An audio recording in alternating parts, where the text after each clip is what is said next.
what does it mean to be unreliable? Muslims believe in Jesus Christ.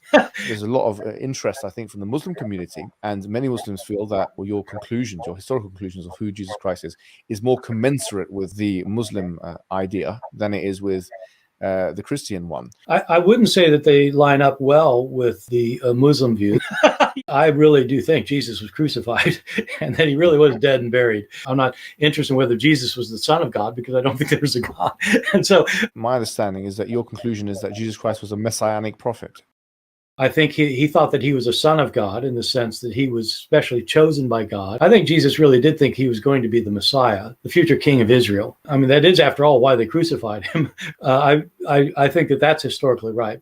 I think that all of these gospel authors, I think all of them think that in some sense, Jesus is God. If you think that the Bible cannot have any mistakes in it, if you're shown a mistake, then you just refuse to admit it's a mistake. You think either it can be reconciled in some way, or that there's something we just don't understand about it, or we have and in the Quran it's mentioned, if this book was from other than God, they would have found in it many contradictions. If a book is without contradictions, that has no bearing on whether it comes from God or not. I've had phone books that are inerrant, but I certainly don't think God gave them.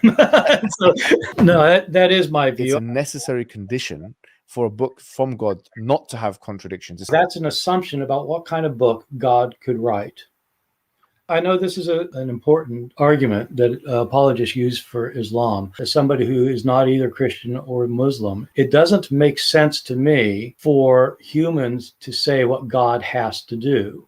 If God wants to make a revelation, it has to be this, this, or that. You're talking about somebody who's beyond your imagination. Well, there has to be something within revelation which distinguishes it from human speech, so as to act as an evidence. Yes, I know that's your argument. I'm saying, who says it has to be? You are. No, yeah, exactly. Right.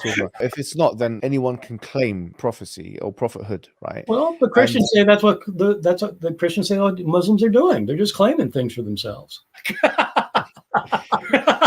No. In the past, prophets came with kind of visual miracles. The final prophet, we believe Prophet Mohammed, he came with something that can be analyzable in our times. If it's analyzable in a sense that you can distinguish it from human speech, and so this would be the argument that we would put forward. Yeah, no, I know, and I don't buy it. No.